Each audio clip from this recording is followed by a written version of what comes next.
we're going to jump around a little bit tonight to be respectful of Mel's time. Thank you, appreciate that. I do want to just, if I can, Mel, just make a couple of changes to the draft resolutions.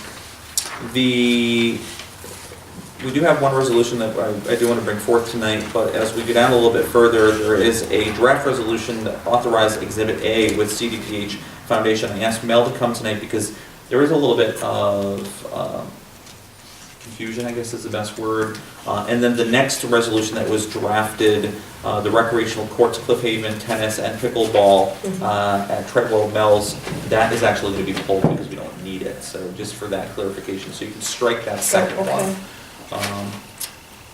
Mel, can you give us a little bit of the rundown for the Exhibit A for the CDPH? Yes, Exhibit A is the second part.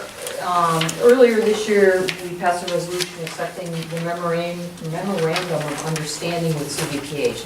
What that did is it set up basically an agreement that we were going to work with them on the grant, and they were going to provide some funding for us for the fitness in the parks and the pickleball. So the next part of that whole grant process is to accept the Exhibit A, and what the Exhibit A does is it outlines specifically what they are going to do for us with the grant, using the grant dollars. So there's some confusion because normally we maintain a tennis court in one of the parks every year as part of the maintenance schedule. So what's happening is the tennis court that was on the schedule for this year was Cliff Haven. So what we're doing is, the grant is going to pay for one of the two tennis courts in Cliff Haven to become two pickleball courts, because that's what the grant's doing, is setting up pickleball courts. We will still pay for the other half to be done like we were going to do.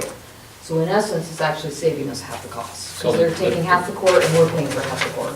So the tennis court we pay The for, and tennis the court we're pickle, paying for, pickleball they're paying for. and we get 2 out of those. And we do, get 2 out of that. So I thought it was a really good opportunity for us to try to stretch it a little bit and take advantage of some grant dollars out there, and to add pickleball And to you Cliff can- Haven. And you can put pickleball players on the court and the tennis players Yep, on the court, and should be okay. World War III. There'll be a little snickering back and forth, World War but III It's like won't break out. putting cats and dogs in the same kennel. it sometimes is. Apparently there's, well, I don't know, I guess it would be like having foot golf on a golf course, which does happen, which is going to happen in this area too. There's a little soundbite for you. Yikes. What's going to happen? Foot golf. They're looking at putting that in up at the Twin Pines Golf Course in Cadyville. But that's not a functioning golf course. He's reopening Cool. soon, hopefully this summer he wants to get it going. He's been Great. working on the greens and stuff, so, and he's gonna add 9 holes of foot golf. So that's kinda cool. But anyway, back to the pickleball part. So they are paying for that in Cliff Haven. We've also been able to get permission from them, well, they're going to, in Treadwell's Mills, we already have 4 pickleball courts set up, and we've committed, and they were drilled in the tarmac, and they're there. What they're going to pay for is for the company to come in and paint the kitchens. The kitchens are a middle area on a pickleball court where you're not supposed to go into to hit a ball unless it bounces. It's one of those rules. But real pickleball courts have kitchens painted.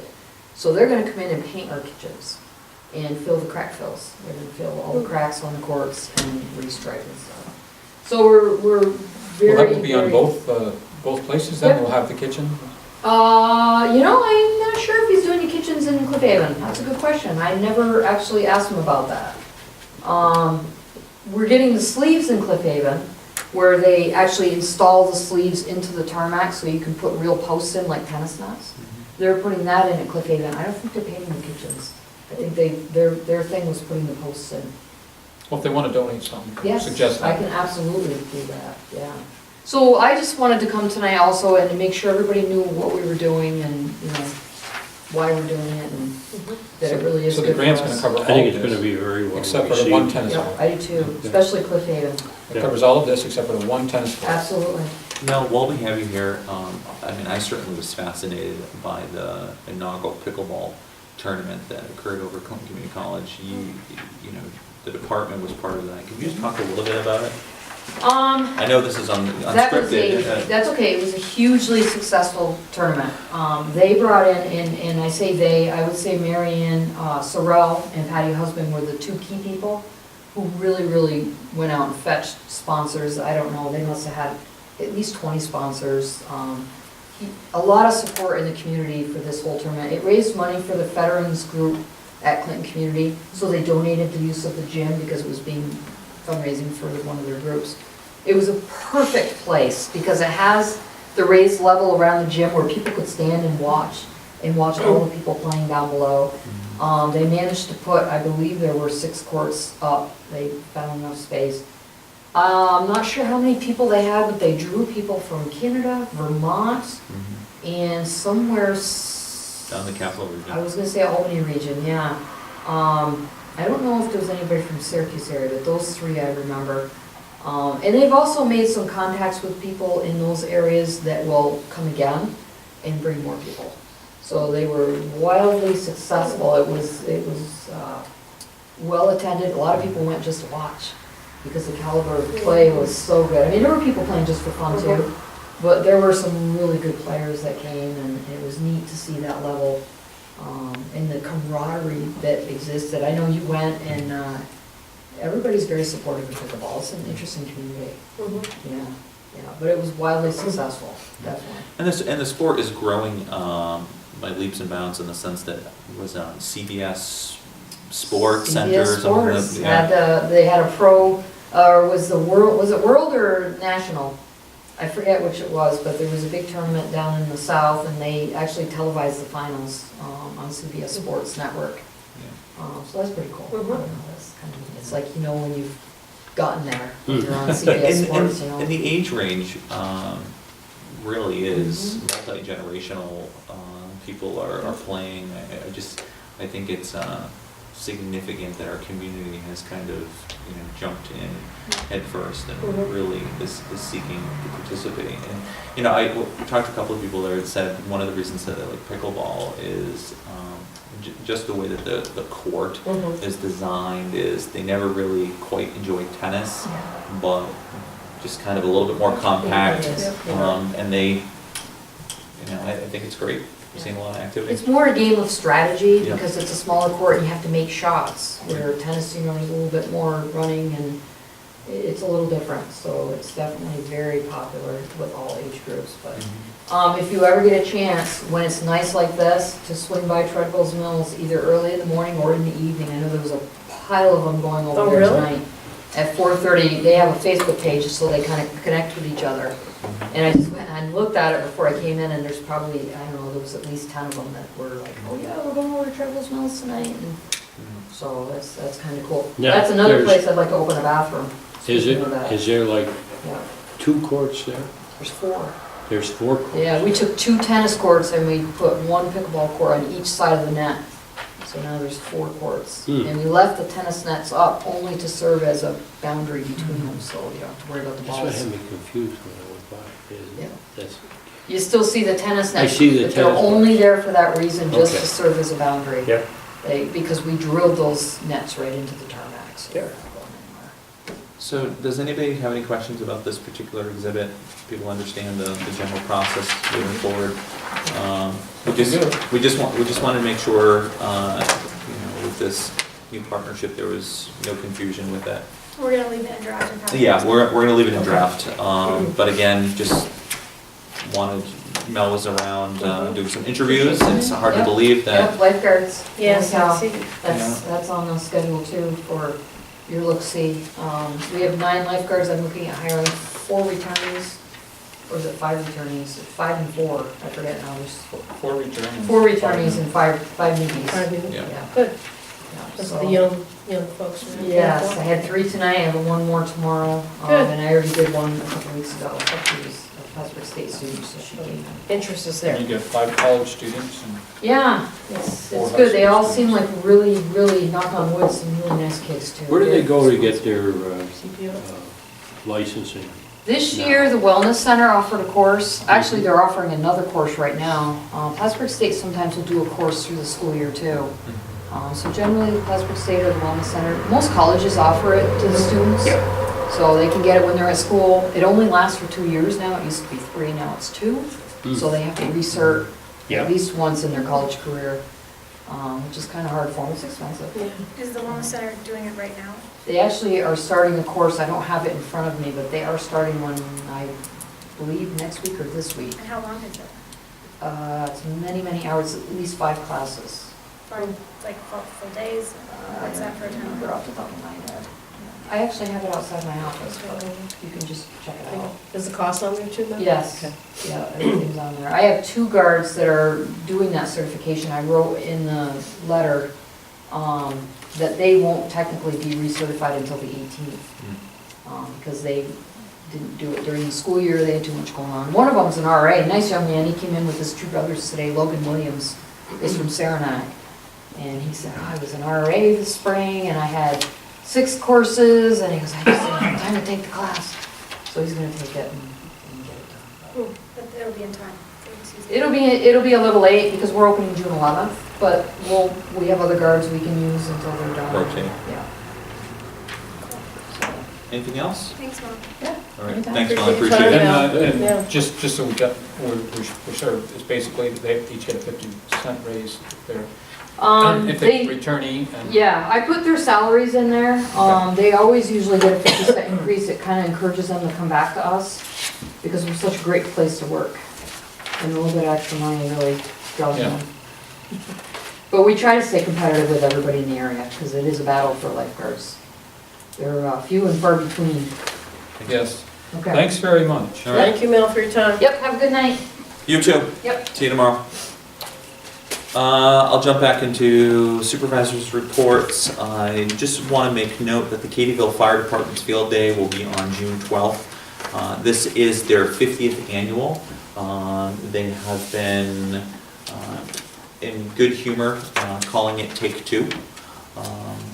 We all know that last summer there was the prison outbreak which prevented them from being able to hold their field day, and looking forward to this event coming up. I will present probably for next week a consideration of a proclamation to celebrate the fact that it's their 50th. We did have one slated for last year, but given the events that unfolded, and this is the only parade that's actually in the town of Plattsburgh. So,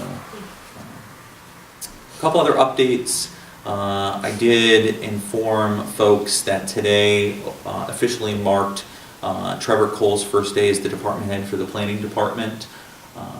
Just as a reminder, Phil Von Bargen is still staying with the town of Plattsburgh as our senior planner, and my hope is, as we continue to move forward, that Phil's experience will allow us to revisit some of the master plans and other documents,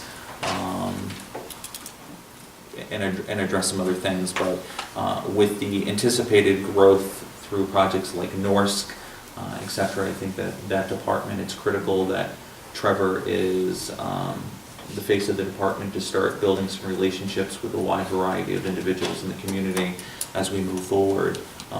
But I really do feel that his skill set, his talents, as well as his ability to be quite flexible and to work with all of the different constituents and stakeholders of the town will serve him very, very well.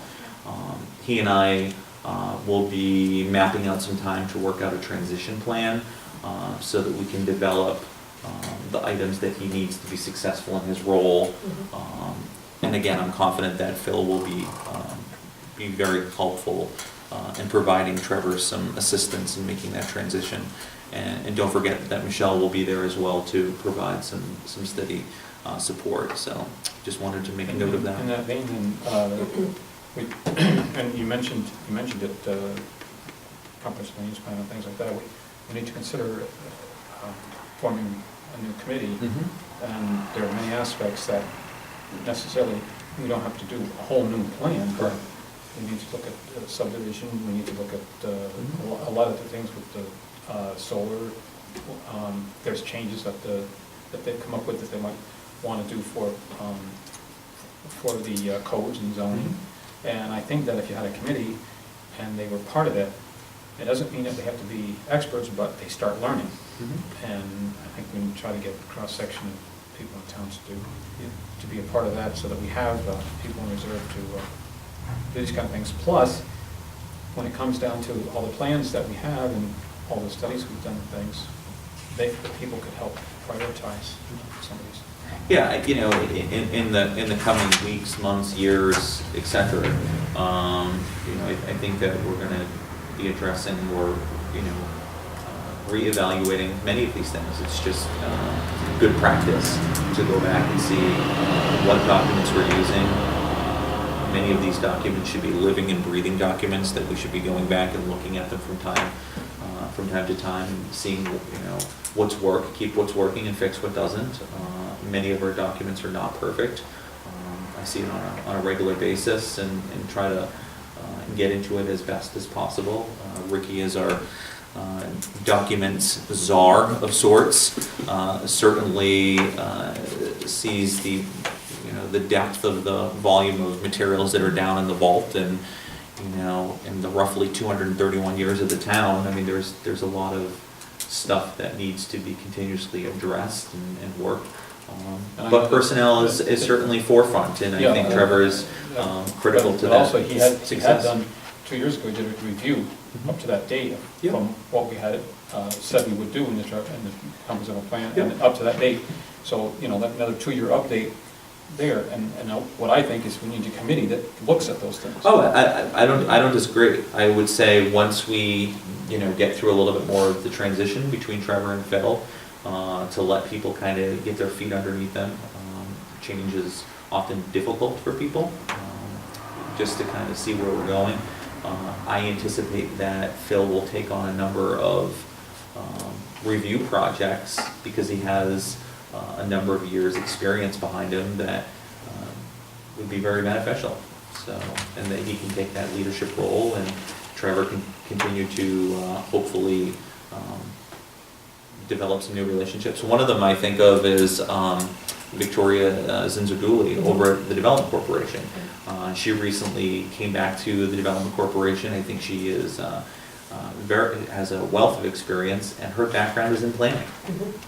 So to have the TDC have that type of person on staff, and to have an individual like Trevor, I really am hoping that the two of them can develop a relationship as the town, advances new things. So he and I are going to go around, and we're going to have some meetings with the chamber and the Development Corporation and a number of people, and just help him establish some new relationships. And he has a lot of them already with the developers, but it'll just be in a new capacity. So, just an update. Many of you, by now, I would anticipate already know this, but for the record, Sarah Rowden has stepped into the role as the county legislator to fill the vacancy that Colin Reed has left behind. She has shared that she will not be seeking that seat. I will be reaching out to Sarah to get her caught up to speed on a number of things that are going on with the town, as she does represent one of the areas of the town. I'm confident that she will be able to step in and to assist the county team to the best of her ability. It wasn't that long ago that she retired, so looking forward to working with her in her short stead, but very happy that they did appoint Sarah, because she does have that experience where she can step in and move forward. And I will send her our collective best, and thanks for stepping into that role. Mausoleum update, not a lot of information, but I will make note of two things.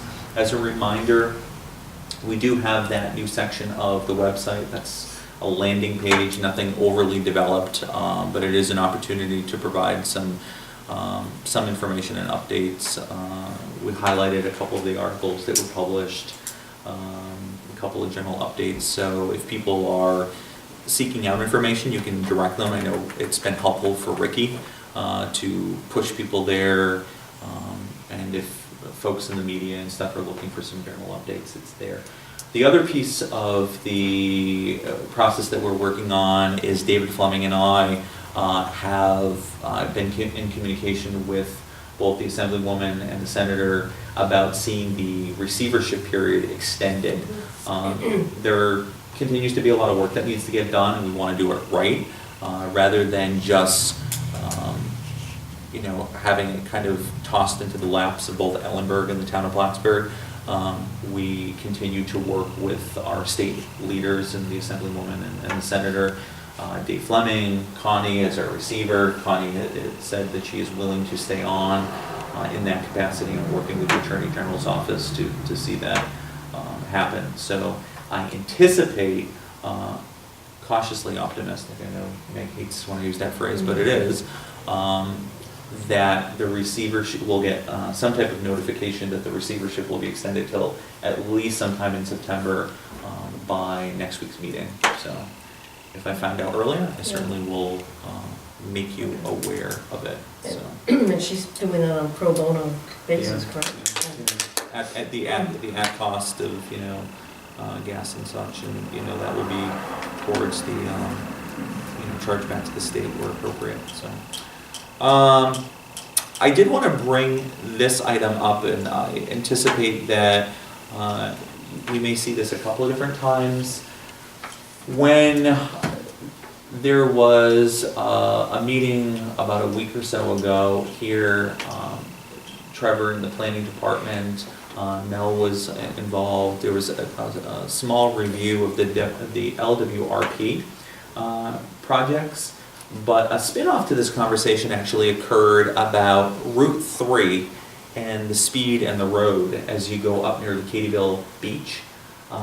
The line in the road is actually broken, and the speed limit is approximately 30 or 35 miles an hour. And several members of the community expressed how that really is quite dangerous, especially as you're going into the hamlet of Katyville. So, this item might come up at the highway superintendent's group, it may come up at Clinton County Emergency Services, or we may engage the Katyville Fire Department and just their thoughts. Should that potentially go to a solid line? It may not seem like the most groundbreaking item, but it is something that several community members did bring to their attention. You live out in that area, I mean, what's your thought? I've never noticed. It's a statement, right? Yeah. Well, So, Why are we talking about? well, from the safety element of seeing to make some recommendations, so. people coming, out of that beach area, up onto Route 3, and you could have somebody passing somebody going through there, and when they pass, they're accelerating, and it is a dangerous situation, and they're not comfortable. I can understand why, the people who utilize the beach are not comfortable with that. And again, there were residents that said that, just in general living out there, they've seen a couple of situations, and it's still fairly close to the firehouse. I mean, it's not right on top of it, but it's close enough. So I'd be just curious that when we're out there, if they have any thoughts and opinions on it, so. So this may come up again, but just wanted to. This doesn't seem like a huge thing to have a double yellow line there. No, No, but, I mean, anything. it's 35 anyway. I was passing at 35. Right. People are speeding. I usually don't pass too many people at that speed. So, but as we all know, anything in government works at glacial speed, so. So we'll put on the agenda for 2025, or? So. What's next? Going into, there's one item that I do want to bring to the table, and that is Resolution 16116, the appointment of Kayla Martin as the Assessment Control Examiner in the Assessing Department. That's a mouthful. Ricky, would you mind reading that, please? Where there is a vacancy for the position of Assessment Control Examiner in the Assessing Department that was advertised for. Whereas interviews for the aforementioned position have been held by the assessing, codes, zoning department heads, and personnel committee members. And whereas upon the completion of the interview, it is recommendation that the committee, that Kayla Martin be appointed to the vacancy assessment control examiner position. And whereas Kayla Martin's qualifications have been reviewed and approved by civil service, now therefore be resolved that the town board is hereby authorized the hiring and appointment of Kayla Martin to the vacancy position of assessment control examiner at a rate of pay of $17.50 per hour, effective upon release from her current employer. Following approval, and it be further resolved, the supervisor is hereby authorized to sign all necessary documents for Miss Martin's appointment for the probationary period of 12 months. And it be further resolved that a certified copy of this resolution be given to the finance manager, the assessor, and one be forwarded to the Clinton County Department of Personnel for a copy to be placed in Miss Kayla Martin's file. The only change that I would make to that, and I gave you the updated revised draft, is the first resolved is after the rate, pay rate is effective May 24th, 2016. Brian has requested that so that she can participate in grievance day. It's a one time a year process. It's critical to her role and responsibility, so we needed to identify a date that would allow us to appropriately get her, on the books. Which day So, is grievance day? what'd you say? Which day is grievance day? If I have my calendar correct, it's... 24th? Yeah. Yep, It's on the May 24th? Yeah, it's on the- 26th. Oh, it is the 24th, the day she starts work? yeah, I believe so, Hmm. yeah. So, That's tomorrow. again, Barb participated in the process along with Steve Myhoff and Brian. I met with all of the candidates. I think that she will do the town very well. I think she has a wonderful skill set and temperament. Looking forward to having the board hopefully adopt this resolution tonight so we can get things moving forward as we've recognized over and over and over again. Sharon is retiring, and this is a significant change in personnel. It's just another example. Where does she come from? Where does Kayla come from? She has some workforce experience in Peru, and I believe she lives in Schuyler Falls now. So the assessor's office in Peru? She's done some codes and zoning stuff. She's got a wide variety of, and the other part to the need to get this ratified sooner rather than later is within a week or so, she'll go to a training in Malone. So again, just trying to get her caught up to speed as quickly as possible. That, when we meet on the 6th, that would be a couple days after that she's supposed to go to it. So I'm assuming that we can reserve a spot. Brian actually... They said there's only 40 slots. Brian has already reserved a spot with anticipation and the understanding that if this didn't go through, that we can make some changes, so, yeah. So she would start as of tomorrow. Yeah. But, Does it need to mention it's provisional? That was just raising a question. It's a provisional appointment, right, in terms of her, yep, Yeah, it's a year. I mean, if she's appointed for a Well, year, and I- a year provisionally. I think part of it was the probation period of the Okay. 12 months. just want to make sure. Yep. Yeah. That's just a question of clarification. Yep. Is there a motion to, Well, I'd like a little bit more clarity on this. Sure. Is this a provisional position or is this a permanent position? it would be a permanent position, but she will have to pass the tests, Yeah. et cetera. She's provisional until she passes the test and has a year. Of probation? Yes. Yeah. Okay. Probationary service. Yep. Because usually if you're permanent, you would have 12 months or even 26 weeks of Right. probation. So Right. my reason for asking is provisional, because that is a type of appointment, it's provision. So, just a minor change, Mr. Cashman, is the 1, 2, 3, 4 whereas Kayla Martin's apostrophe S. Thanks. With the change, I move Is there a second? Seconded. Any discussion? Okay, roll call? Lance Wood, it. Yes. Martin Mannix, Yes. Meg LePave, Yes. Barb Hebert, Yes. and Mike Patrick. Yes, this resolution does carry. We will make our assessor very happy.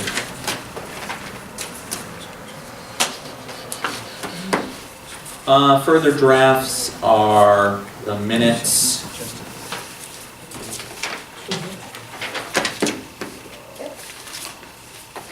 And as I said before, the recreational courts, Cliff Haven Tennis Court, tennis and pickleball, that was pulled. And Mel did allude to the hiring of the lifeguards, and she actually more than allude to, she covered it a bit. And then there is the Robert zoning map amendment petition.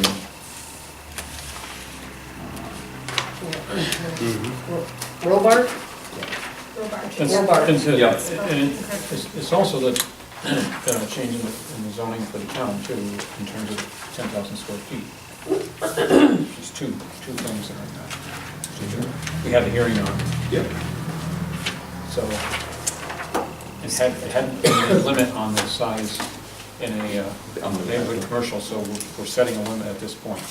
And that's something that future, I think, a future committee that's working on the zoning and planning would be able to look at again. Because it's not set in stone, this is just something we set for this one. Yeah, and I think that is an important element, Tom, to be able to go back and use some of the resources that we've had, with Phil, to do a review on some of these items.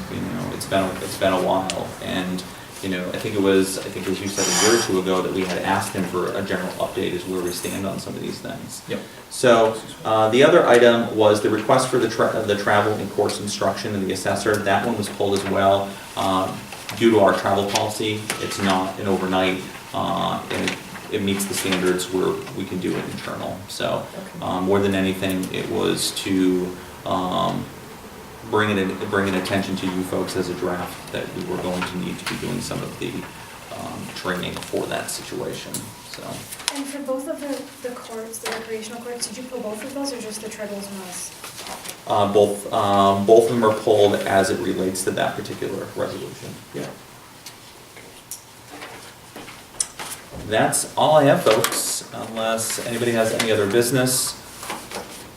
And if not, we will wrap this up at 7:32.